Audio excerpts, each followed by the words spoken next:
نحمده ونصلي على رسوله الكريم اما بعد بسم الله الرحمن الرحيم الدرس التاسع الثاني یہاں سے جو الدرس التاسع ہے اس کا دوسرا حصہ بیان فرما رہے ہیں۔ آپ نے پڑھا تھا الدرس التاسع فعل مضارع کے بارے میں کہ فعل مضارع اس فعل کو کہتے ہیں جس میں کسی کام کا حال یا استقبال میں ہونا یا کرنا سمجھ میں آ جائے۔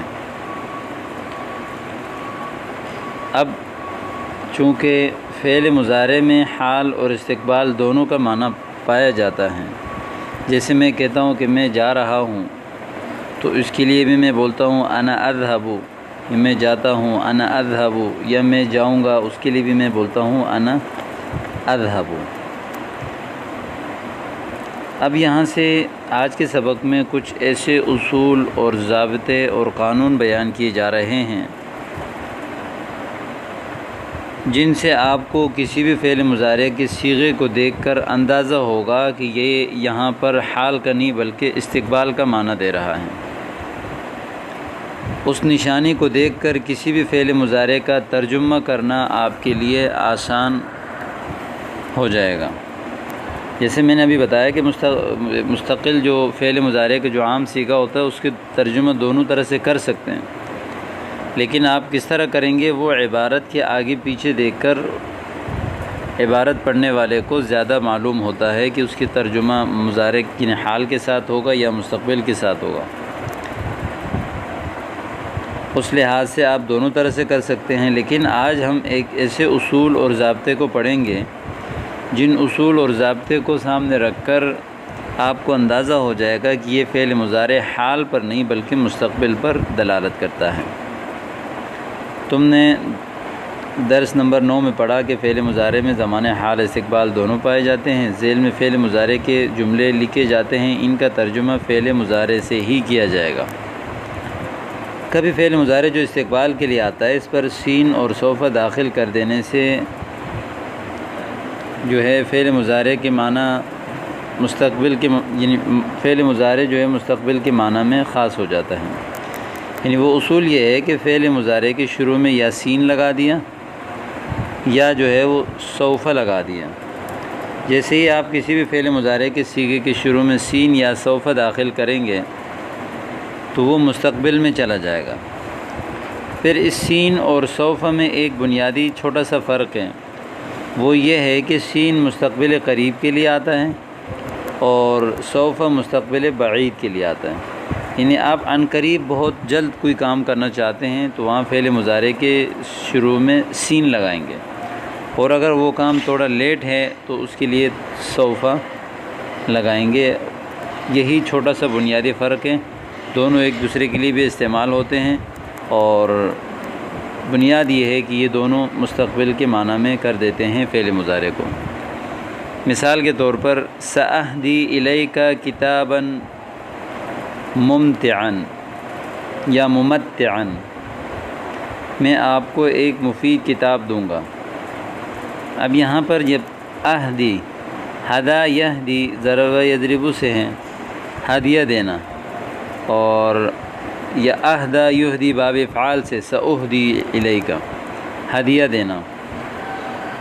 اب یہاں پر یہ صیغہ تھا اہدی الیک کتابا ممتعا۔ اب اس کا معنی یہ بھی کہہ سکتے ہیں کہ میں آپ کو ایک مفید کتاب دیتا ہوں یا دوں گا، لیکن جب اس مضارع کے واحد متکلم کے صیغے کے شروع میں سین لگ گیا تو اب یہ بتانا چاہ رہے ہیں کہ ابھی نہیں دے رہا بلکہ عن قریب دے گا، بعد میں دے گا، اور وہ بھی بہت جلد دے گا۔ اس لیے نیچے ہم نے معنی میں عن قریب کی قید لگائی کہ میں بہت جلد آپ کو ایک مفید کتاب دوں گا۔ ستلعب فرقتنا غدا، کل ہماری پارٹی کھیلے گی۔ فرقہ ٹیم کو کہتے ہیں، غداً آنے والے کل۔ اب یہاں جو تلعب فرقتنا غدا اس صیغے کے شروع میں سین لگا دیا، اس سین نے یہ بتا دیا کہ بھئی یہ آج نہیں کھیل رہی ہے بلکہ کل کھیلے گی۔ ٹھیک ہے، تو یہ اصول یاد رکھیں کہ فعل مضارع کو اگر آپ مستقبل کے معنی میں کرنا چاہتے ہیں تو مضارع کے صیغے کے شروع میں سین یا سوف لگائیں گے۔ عربی میں ترجمہ دیکھیں، میں عربی میں تقریر کروں گا۔ پیچھے آپ نے پڑھا تھا تقریر کرنے کے لیے خطب یخطب آتا ہے عربی زبان میں، تو یہاں مدد باللغت العربیتی، تو واحد متکلم کا صیغہ ہے تو اخطب باللغت العربیہ، لیکن اس کو ہم مستقبل کے معنی میں کریں گے تو اس کے شروع میں سین لگائیں گے، سأخطب باللغت العربیتی۔ اس کا ترجمہ ہو گیا۔ نمبر 2، میرے والد مجھے عنقریب ایک انعام دیں گے۔ دینے کے لیے آتا ہے اعطا یعطی اعطاء، والد چونکہ غائب ہے یہاں پہ، یعطینی ابی انعام کے لیے آتا ہے جائزتاً۔ اب اس کو مستقبل کے معنی میں کرنے کے لیے سین لگائیں گے، سیعطینی ابی جائزتاً۔ نمبر 3، ہم دونوں چھٹیوں میں اس سال گھر نہیں جائیں گے۔ لا نذهب إلى البيت في العطلات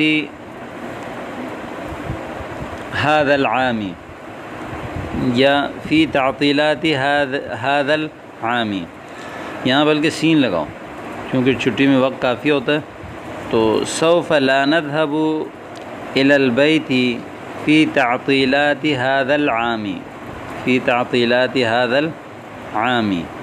محمود اور سالم کل ہوائی جہاز سے سفر کریں گے۔ سیسافر محمود وسالم بالطائرة غدا، سافر یسافر مسافرہ باب مفعلہ سے سفر کرنا۔ آج شام کی ٹرین سے میں دہلی جاؤں گا۔ سأذهب اليوم إلى دہلی بقطار المساء، یا سأذهب اليوم بقطار المساء إلى دہلی۔ القطار المساء یعنی شام والے جو ٹرین ہے اس کو کہتے ہیں، تو بقطار المساء شام کی ٹرین،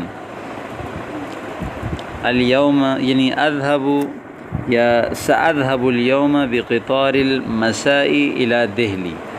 فاطمہ اپنی ماں کے ساتھ ایک شادی میں جائے گی۔ ستذهب فاطمة مع أمها في حفلة الزفاف، في حفلة الزفاف، شادی کی تقریب کو کہتے ہیں حفلة الزفاف، ٹھیک ہے، فی الزفاف بھی آپ کہہ سکتے ہیں۔ تمہارا باغ اس سال خوب پھلے گا۔ سیثمر بستانک فی هذا العام، اثمر یثمر اثمار خوب پھلنا، میوے دینا، فائدہ دینا۔ سیثمر بستانک فی هذا العام، ہم اگلے سال اپنے باغ میں آم کے درخت لگائیں گے۔